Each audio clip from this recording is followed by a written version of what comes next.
మా మమ్మీతో కలిసి వంట చేసి ఎన్ని మంత్స్ అయితుందో, పెళ్ళికి ముందు అస్సలు నేను కిచెన్‌కి తినడానికి తప్ప వంట చేయడానికి వెళ్ళకపోతుండే. అప్పుడప్పుడు మమ్మీకి హెల్ప్ చేస్తుండే. పెళ్లి తర్వాత ఇండియాకి వెళ్ళినప్పుడు మమ్మీ చేసినవే తింటుండే. నాకు వంట చేసే ఛాన్సే ఇచ్చేది కాదు. అండ్ ఇప్పుడు కూడా మొత్తం రెస్పాన్సిబిలిటీ తీసుకుంటది. బట్ నా చేతి ఫుడ్ తినిపిద్దామని ప్లాన్. కానీ ఊరుకుంటదా? ప్రతి దాంట్లో హెల్ప్ చేస్తా ఉంటది. కొంచెం పక్కకి వెళ్తే మొత్తం చేసేస్తది. అండ్ ఈరోజు ఇంకా స్పెషల్ గూడా ఉంది. మా ఇంటికి ఒక స్పెషల్ గెస్ట్ వస్తున్నారు.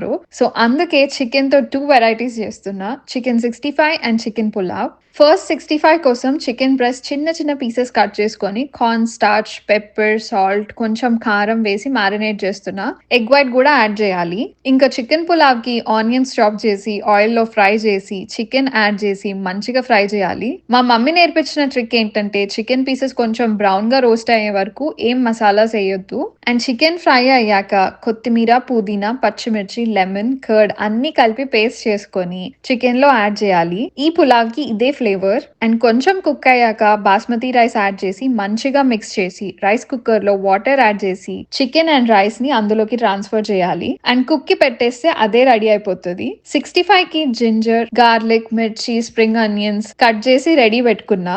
మారినేట్ చేసిన చికెన్‌ని ఆయిల్‌లో ఫ్రై చేయాలి. అండ్ పాన్‌లో చాప్ చేసిన గార్లిక్, మిర్చి, జింజర్ యాడ్ చేసి సాటే చేసి ఫ్రై చేసిన చికెన్ యాడ్ చేయాలి. ఇది మంచిగా సాటే చేసినాక soya sauce, green chilli sauce add చేస్తున్నా. కొంచెం ఫ్లేవర్ కోసం. అండ్ ఒక 2 మిక్సెస్ మంచిగా ఇచ్చేస్తే రెడీ అయిపోతుంది. నాకైతే చాలా చాలా నచ్చింది. మా ఇంటికి వచ్చే గెస్ట్ ఏమంటారో చూడాలి. వీడియో నచ్చితే లైక్ చేసి సబ్స్క్రైబ్ చేసుకోండి కదా! Thank you for watching.